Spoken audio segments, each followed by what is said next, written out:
할렐루야. 오늘 여러분 믿음의 소문이라는 말씀을 가지고 함께 나누고자 하는데, 여러분 소문이라고 하는 단어를 들으면 여러분의 생각에 좋은 이미지로 느껴집니까? 별 좋지 않은 이미지로 느껴집니까? 전자예요, 후자예요? 후자죠. 소문하면 좋은 소문도 있습니다. 그런데 소문이라는 말 자체가 이미지가 별 좋지 않아요. 자, 그런데 오늘 말씀에 믿음의 소문, 좋은 소문이죠. 이젠 이 소문이 아름답게 들려지기를 바라는데, 여러분 양을 치는 목자들에게 있어서 최대의 기쁨이 있다면요, 양떼들이 풍요로운 들판에서 풀을 뜯고 잔잔한 물가에서 물을 마시며 평안할 때, 그럴 때에 이 목자는 최대한의 기쁨과 감사를 느낍니다. 마찬가지로 이 목회자에게 있어서도요, 목회자의 최대의 기쁨과 감사는요, 성도들이 바르게 신앙생활을 하고 하나님 말씀을 따라 살려고 힘쓰고 애쓰면서 하나님의 은혜 가운데 평안히 생활하고 있을 때, 하나님의 말씀을 따라 생활할 때에, 그럴 때에 참 기쁘고 감사해요. 목사에게 때를 따라서 선물을 하고 하는 것들도 기쁘겠지요. 뭐 양복을 해준다, 뭐 갈비를 사준다, 좋을 수 있어요. 그러나 그것보다도 정말 목회자의 마음이 평안하고 기쁠 때는요, 모든 성도들이 평안한 가운데 이젠 살아가는 모습을 보면, 은혜 가운데 살아가는 모습을 보면 참 기뻐요. 그리고 참 감사해요. 제가 이런 감사를 느낄 때가 많아요. 우리 교회에 저런 분이 있어서 참 너무 감사하다. 그래도 우리 교인들은 참 잘 따라줘서 감사하다. 정말 감사할 때 집사람하고 둘이 얘기할 때가 많아요. 참 감사하다. 자, 여러분 사도 바울도 데살로니가 교회 성도들로 인해서 항상 하나님께 감사하다고 그런 고백하고 있습니다. 참 감사하다. 바울에게 뭔가 해주어서 바울이 감사하다는 것이 아니라, 바울이 가르친 저들에게 저들이 믿음으로 살고 하나님의 말씀을 따라 사는 삶을 바라볼 때, 부모는 여러분 자식을 바라볼 때에 자식들이 자기 삶에 충실하고 최선을 다해 살아가는 가운데 평안하게 살아갈 때 부모는 그 자식을 바라보면서 감사하고 기쁨을 느끼는 거 아니겠습니까? 자식이 부모에게 뭔가 막 선물해주고 그것도 좋겠죠. 그러나 그것보다도 자식의 도리를 다하면서 자식의 그 삶이 평안하게 살 때에, 그때에 부모의 마음에 참된 기쁨과 감사가 생겨나게 되는 겁니다. 사랑하는 성도 여러분, 어떤 사람이 누군가가 여러분을 생각할 때, 여러분을 머릿속에 떠오를 때, 그럴 때 그분 참 좋아, 참 감사해, 고마운 분이야, 정말 귀한 분이지. 여러분 이렇게 다른 사람이 여러분을 생각해 주면 좋겠죠. 여러분 다른 사람이 나를 그렇게 생각해 주면 좋겠지만 그게 마음대로 되는 겁니까? 그러나 그런 생각이 들어야 될 줄로 믿습니다. 그런데 우리를 생각할 때, 저와 여러분을 생각할 때, 그 인간 정말 나빠, 이름도 듣기 싫어, 어떻게 그렇게 인생을 살아, 이렇게 한다면, 우리가 그를 생각할 때 다른 사람이 여러분을 그렇게 생각한다면 참 불쌍한 인생이죠. 사도 바울이 데살로니가 교인들로 인해서 항상 하나님께 감사한 것처럼, 여러분도, 목사인 제가, 아니면 여러분의 친구들이, 이웃들이 이름만 들어도, 얼굴만 배워도 항상 감사가 나올 수 있는 삶을 사시기를 주의 이름으로 축복합니다. 더 솔직히 말씀드린다면, 우리 교회에 출석하는 성도들 중에 권찰님으로부터, 성도님으로부터, 권찰님, 집사님, 권사님, 장로님, 많은 분들이 계시는데, 이분들의 이름을 듣거나 얼굴을 마주치면 신경이 쓰이고 조심스러운 분들이 있습니다. 그런데 어떤 분은 이름만 들어도, 얼굴만 보아도 마음에 평안이 오고 신경 쓸 일이 없어요. 감사가 저절로 나오는 분들이 있습니다. 그렇다고 여러분 다른 생각을 하지 마십시오. 아, 그래. 그러면 그렇지. 내가 지금까지 보니까 우리 목사님은 그 권사님만 좋아했어. 우리 목사님은 그 장로님만 좋아했어. 맞아요? 네? 네요. 하지만 이게 어디 그렇게 하고 싶다고 마음대로 되는 겁니까? 여러분 어때요? 이게 그렇게 마음대로 하고 싶다고 되는 겁니까? 아니죠. 여러분도 그렇죠. 그렇다면 여러분은 어떤 분이십니까? 우리는 나라는 존재를 언제나 생각해 봐야 돼요.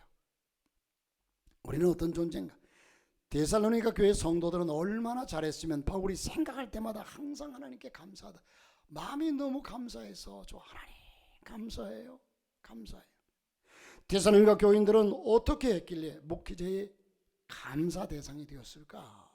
몇 가지를 본문을 통해 생각해 보고자 합니다. 저들은 3절에 보니까 3절에 너희의 믿음의 역사와 사랑의 수고와 우리 주 예수 그리스도에 대한 소망의 인내를 우리 하나님 아버지 앞에서 끊임없이 기억하미니 말씀 따라 살았습니다. 말씀대로 살았습니다. 자, 여기 데살로니가 교인들을 몇 가지 생각해 보고자 하는 것은 데살로니가 교인들은 믿음의 결과가 있었습니다. 믿음의 결과가 있었습니다. 신앙생활하는 사람에게 가장 중요한 것은 하나님을 믿는 믿음입니다. 믿음이 이기네, 믿음이 이기네, 주 예수를 믿음이 온 세상 이기네. 믿음이 없이는 하나님을 기쁘시게 못합니다. 성경이 그렇게 말씀해요. 히브리서 11장 6절에 보니까 믿음이 없이는 기쁘시게 못하나니 하나님께 나아가는 자는 반드시 그가 계신 것과 또한 그가 자기를 찾는 자들에게 상 주시는 이심을 믿어야 할지니라. 할렐루야. 믿음을 가진 사람은 하나님의 존재를 믿어야 합니다. 당연하죠. 창조자, 섭리자, 구원자, 심판자 하나님을 믿어야 합니다. 믿음을 가진 사람은 하나님의 보상을 믿어야 합니다. 이 땅에서도 하나님께서 우리에게 복을 주시고 영원한 천국에서 우리에게 상급을 주시고 보상하는 하나님을 믿어야 합니다. 어떤 분은 그런 얘기를 해요. 요즘 신신학 가운데요, 이젠 하나님은 공평하신 분이고 사랑의 하나님이기 때문에 천국 가서는 상급이 없대요. 똑같대요, 천국은. 여러분, 그러면 상급이 얘기를 왜 했을까요? 천국에 가서까지 차별을 받겠느냐고. 그래요. 천국에 가서까지. 그러나 여러분, 한번 생각해 보세요. 북한에서 많은 분들이 탈북해 와요. 지금도 이제 탈북해 있던 사람들이 한국으로 들어오는 숫자가 1년에 한 3, 40명씩 된다고 얘기를 들은 것 같아요. 예. 그런데 북한에서 한국 와가지고요, 탈북해가지고 한국 오면 기본적인 것은 다 깔려 있어요. 맞아요. 자유가 있습니다. 예? 북한과 비교하면 대한민국은 천국이죠. 그러나 여러분, 대한민국 왔다고 다 모든 사람들이 잘 누리며 잘 삽니까? 아니에요. 이 땅에서 열심히 노력해가지고 쌓아놓은 사람들은 잘 먹고 잘 살지만 그들이 와서 이 땅에 적응해서 열심히 일하고 해야만이 된다는 거죠. 왜? 쌓아놓은 것이 없으니까. 자, 여러분, 우리는 천국에 하나님께서 상 주시는 하나님, 갚으시는 하나님, 상 주시는 하나님, 벌 주시는 하나님, 이 하나님이라는 사실을 우리는 믿어야 하고, 그렇다면 그 믿음은 어떻게 생기느냐? 이런 믿음이 우리에게 어떻게 생겨나느냐? 여러분, 구원이라고 하는 것은 주 예수를 시인하며 하나님께서 예수님을 죽은 지 3일 만에 죽은 자 가운데서 살리신 것을 믿으면 구원 얻습니다. 로마서 10장 9절에 내가 만일 내 입으로 예수를 주로 시인하며 또 하나님께서 그를 죽은 자 가운데서 살리신 것을 내 마음에 믿으면 무엇을 얻으리니? 구원을 얻으리니. 그러나 그 믿음은 마음으로 믿어도 사람들 앞에서 시인이 되어져야 합니다. 여러분, 확실한 결혼이라는 것은요, 어떤 사람들은 이제 결혼 신고만 하고 혼인 신고만 하고 사는 사람들도 있어요. 법적으로 보호는 받아요. 그러나 우리가 굳이 사람들 앞에, 증인들 앞에서 우리가 결혼했다라는 사실을 시인하는 것이 결혼식이잖아요. 말로 행동으로 드러나야 합니다. 그래서 로마서 10장 9절에 사람이 마음으로 믿어 의에 이르고 입으로 시인하여 구원에 이르느니라.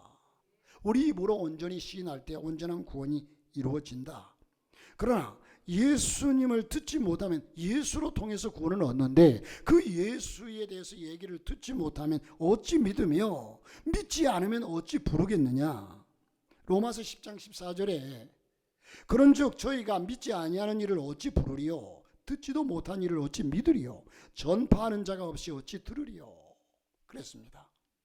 성경은 믿음이 생기는 방법을 간단하고도 정확하게 가르쳐주고 있는데 로마서 10장 17절에 그러므로 믿음은 들음에서 나고 들음은 그리스도의 말씀으로 말미암느니라 그렇게 말씀하고 있습니다.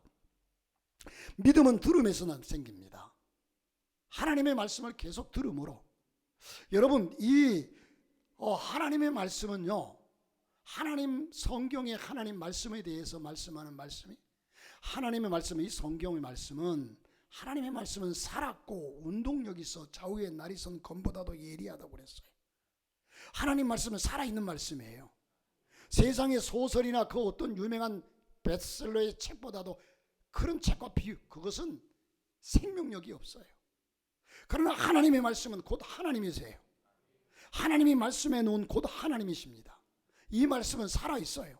그래서 이 말씀을 읽다가 어떤 이는 병고침도 받고, 말씀을 읽다가 감동을 받고, 말씀을 읽다가 변화가 되고, 말씀을 읽다가 은혜를 받고, 말씀이 마음속에 역사한다는 겁니다. 생명력이기 때문에.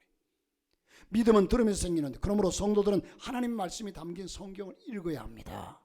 하나님 말씀, 성경 말씀을 전하는 설교를 들어야 합니다. 하나님 말씀, 성경 말씀을 배워야 합니다. 그래야 말씀을 통해서 하나님을 만나게 됩니다. 말씀을 통해서 하나님의 음성을 듣게 됩니다. 그래야 믿음이 생깁니다. 그래야 믿음이 성장합니다. 말씀을 통해서. 오늘 또 말씀 중에, 듣는 말씀 중에 하나님의 음성을 듣기를 바랍니다. 하나님을 만나시기를 축원합니다. 믿음 있는 사람은 대사님과 교인들처럼 믿음의 역사가 있어야 합니다. 여러분, 믿음의 역사란 말이 무슨 말입니까? 이 믿음의 역사라는 뜻은 믿음을 가진 증거를 보였다는 뜻입니다. 내 속에 믿음이 있으므로 다른 사람이 저 사람에게 믿음이 있다, 예수 믿는 사람이구나, 이게 보여져야 합니다. 믿음을 가진 사람으로서의 삶을 살았다는 뜻입니다. 믿음은 이론이 아닙니다. 믿음은 우리의 행함으로 증명되어야 합니다. 여러분, 그래서 야고보서 2장 26절에 행함이 없는 믿음은 죽은 믿음이라 그렇게 우리에게 단호하게 말씀하고 있습니다. 데살로니가 교회 교인들은 하나님을 믿는 분명한 믿음을 가지고 믿는 사람답게 살았습니다. 그래서 바울이 항상 감사했습니다. 믿는 사람답게 살아가는 모습을 보니까 너무 감사한 거예요. 여러분, 예수 믿은 지 얼마, 이젠 교회 나와가지고요, 이젠 신앙생활하면서 참 믿어보려고 믿는 사람답게 생활하라고 애쓰는 초신자들의 신앙, 첫신앙, 첫사랑을 보면 참 너무너무 감격하고 감사해요. 여러분, 사람이 무엇이 되기는 쉬워요. 무엇인가가 되기는 쉬워요. 그러나 된 것답기는 어렵습니다. 된 것답기는 어려워. 무슨 말입니까? 교인 되기는 쉽습니다. 그러나 교인답게 살기가 어려워요. 성도라는 말은 부르심을 받은 거룩한 무리, 거룩한 백성이라는 말입니다. 성도라는 말을 듣기는 참 쉽습니다. 그러나 성도답게 살기가 쉽지 않습니다. 여러분, 교회에서 집사님 되기도 쉽습니다. 그러나 집사님답기가 어려워요. 권사님 되기도 쉽습니다. 그러나 쉽다는 얘기는 권사님답게 사는 것에 비하면 쉽다는 거예요. 권사님답기가 참 어려워요. 보편적으로 여러분, 교회에서 권사님은 세례교인 약 15명에 한 명을 세웁니다. 교인들이 뭐 한두 명 있는데 권사님 안 세워요. 한 15명에 한 명 정도. 자, 그러므로 권사는 15명 몫에 해당되는 기도를 하고 봉사하고 헌신하고 섬기는 일을 해야 합니다. 어렵죠? 장로님이 되는데 우리 교단적인 헌장적으로 보면 세례교인 25명 중에 한 명을 뽑습니다. 그러니까 장로님이 10분이 되려면 세례교인이 250명이 돼야 됩니다. 그래야 10명을 세울 수 있어요. 자, 여러분 되는 과정을 잘 거쳐서 나가면 장로 되는 것은 쉬워요. 그러나 장로답게 행하기가 어렵습니다. 목사 되는 것도 쉽습니다. 쉽다니까 여러분 그냥 그저 되는 게 아니라 지혜롭게 과정을 잘 거쳐 시험을 치르면 쉽습니다. 그러나 정말 성경에서 말하는 진정한 목사답기가 어렵습니다. 물론 요즘은 엉터리 목사도 많습니다. 제가 언젠가 얼마 전에 분명히 집사님이셨는데 그 이듬해 만났는데 목사 명함을 주더라고. 목사 될 때 저쪽에 저 서해안 쪽에서 짬뽕집을 하던 분인데 그 집에 가서 짬뽕도 먹기도 했는데 목사 명함을 줘요. 참 기가 막히죠. 자, 여러분 흔히 요즘 엉터리 목사들이 뭐냐면 베드로가 신학했어? 예수님이 신학했어? 이따위 소리를 하고 있어요. 자, 여러분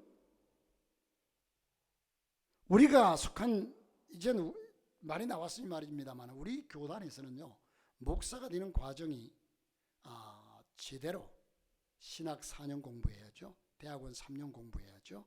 한 교회에서 3년을 심우하고 또 다른 교회에서 2년, 5년을 우리 교단 내에서 심우해야 되죠. 11과목 목사고시를 치러야 되죠. 또 지방에서 치르는 전사 시험을 치르고 전사 시치를 해야죠. 자, 이런 여러 가지 과정을 제대로 다 밟았다고 한다면 목사고시가 한 번에 안 돼요. 그럼 다 밟아도 빨리 제대로 밟아도 10년이에요. 그렇지 않으면 12년, 15년 그냥 가요. 그래서 목사가 됩니다. 목사고시에 떨어지지 말아야 합니다. 그만큼 오래 걸리고 어렵습니다. 그런데 이 세상에는 엉터리 되는 목사들도 없지 않아 있습니다. 어쨌든 목사가 되었더라도 목사답기가 어렵다는 거예요. 그러나 데살로니가 교회 성도들처럼 믿음의 역사, 믿음의 증거를 드러내며 믿는 사람답게 사는 사람.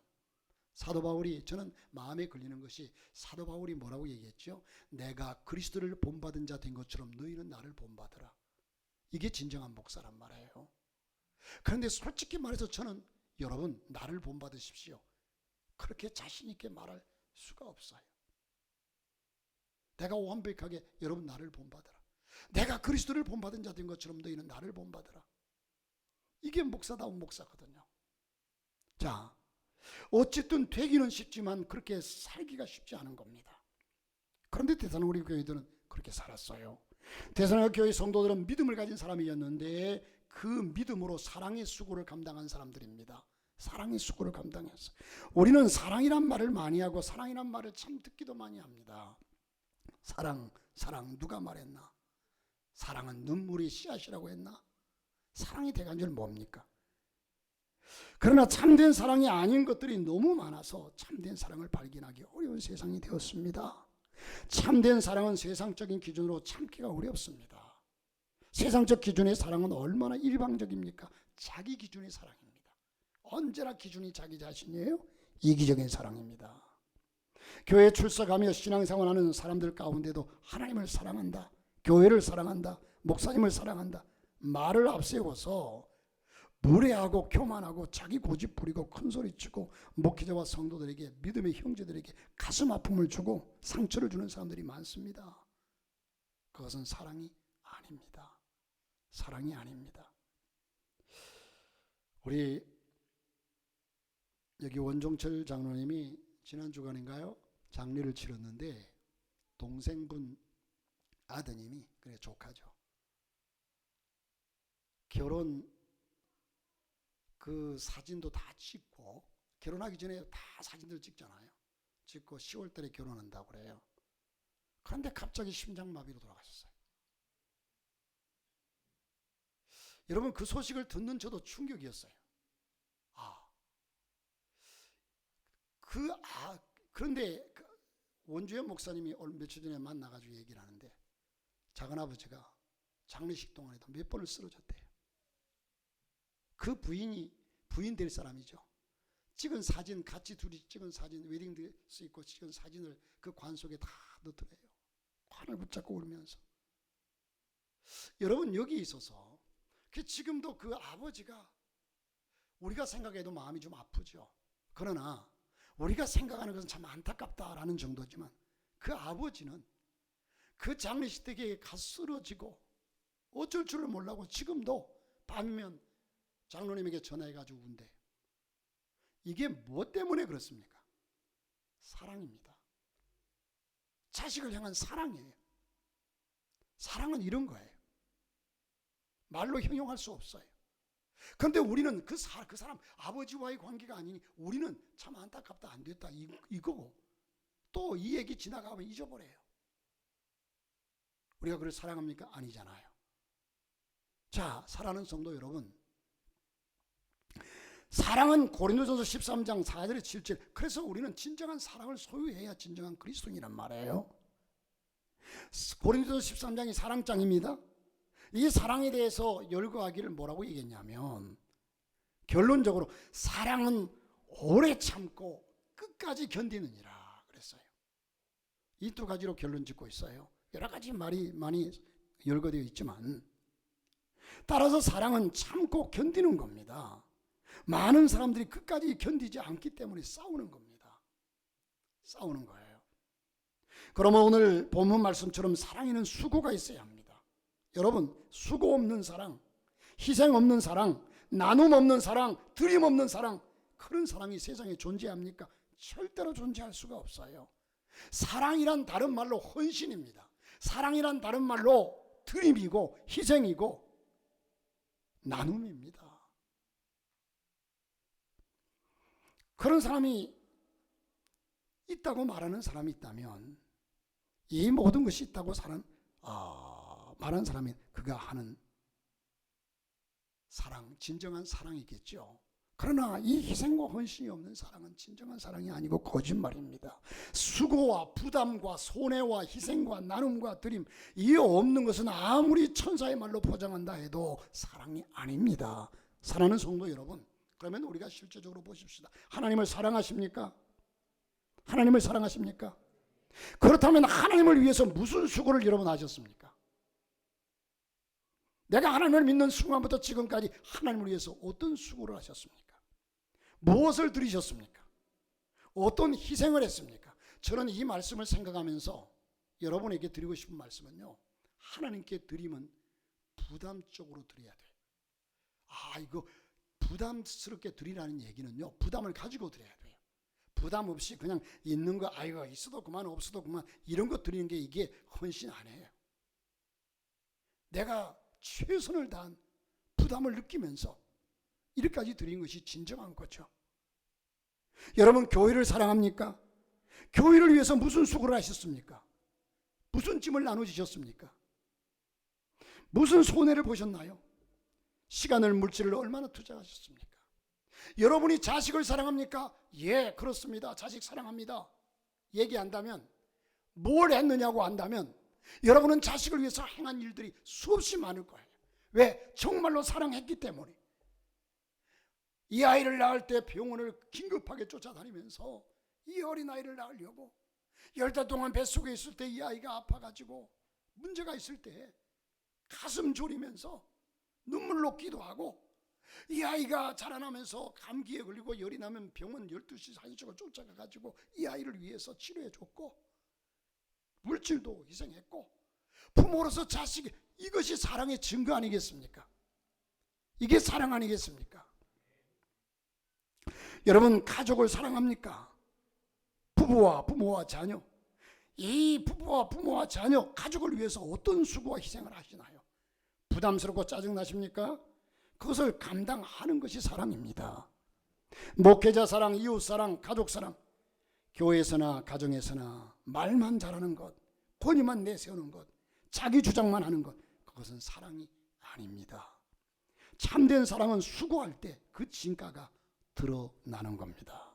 사랑하는 성도 여러분, 바울이 데살로니가 교회 성도들을 생각하면서 항상 감사했던 그 이유가 그들이 사랑의 수고를 감당했기 때문입니다. 사랑의 수고를 감당했기 때문입니다. 우리도, 여러분도 사랑의 수고를 감당하며 사시기를 주 이름으로 축복합니다. 마지막으로 데살로니가 교회 성도들은 믿음의 역사와 사랑의 수고뿐만 아니라 소망의 인내를 가진 분들이었습니다. 6절에 보면 데살로니가 교인들은 신앙생활하는 것 때문에 많은 어려움을 겪었습니다. 그러나 하나님의 말씀대로 하나님의 뜻이 이루어질 것을 믿고 참았습니다. 믿음으로 하나님의 뜻을 이루고 사랑으로 희생하며 힘들었지만 무시당하고 외면당하고 손가락질을 받는 환난을 당했지만 그들은 참았습니다. 어떻게 참았습니까? 소망이 있기 때문에 참았어요. 제가 일부 예배 때도 그런 얘기를 했습니다만, 제가 20대 초반에 직장생활 하는데 부산에서 그 국제상사, 옛날에 유명했잖아요. 국제상사가 신발 공장.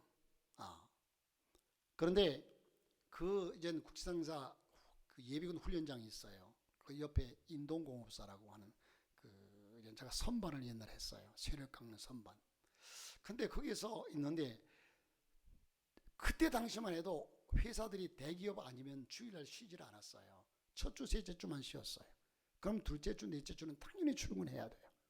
근데 제가 이제 애원하다시피 해가지고 나는 교회 가야 되니까 그때만 해도 주일 성수가 철저했어요.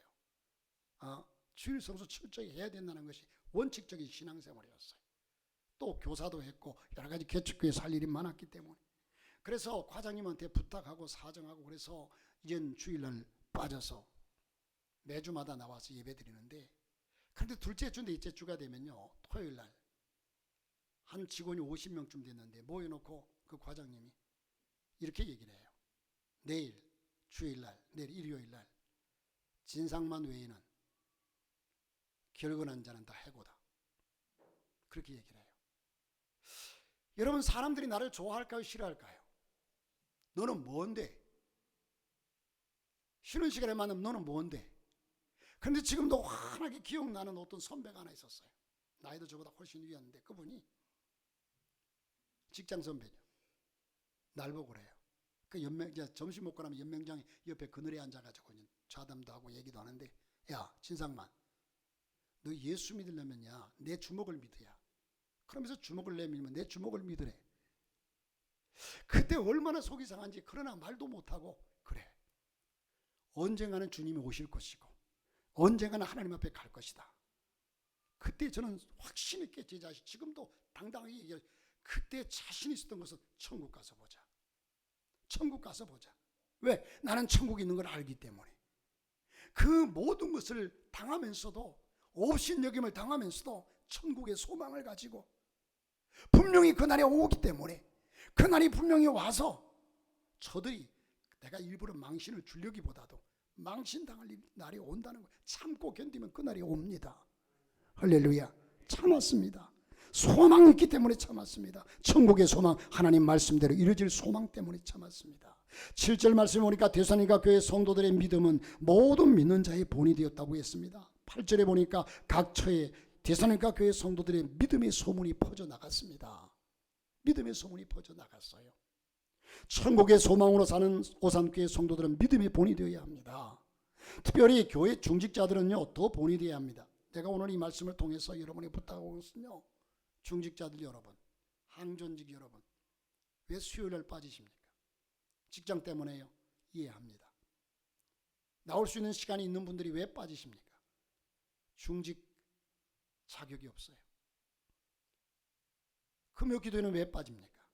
직장이나 어쩔 수 없는 얽매인 사정들이 있습니다. 이해하죠.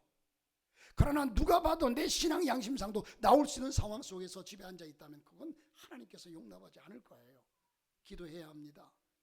여러분, 아까 말씀드린 나 자신만을 위해서 신앙생활하는 거 아니에요. 중직들은 정말로 나 자신만은 아니라 다른 시간에 나와가지고 믿음 약한 저들을 위해서 기도해야 하고 저들을 위해서 중보해야 합니다. 이게 신앙입니다. 할렐루야. 그럴 때 하나님의 교회가 부흥됩니다. 그런데 그런 면들이 약합니다. 두 번째, 봉사를 잘해야 합니다. 세 번째는 11조 생활, 감사 생활, 드림의 생활을 잘해야 합니다. 왜냐하면 보물이 있는 곳에 마음도 있기 때문입니다. 하나님과 교회에 마음이 없는 분이 중직이 안 됩니다.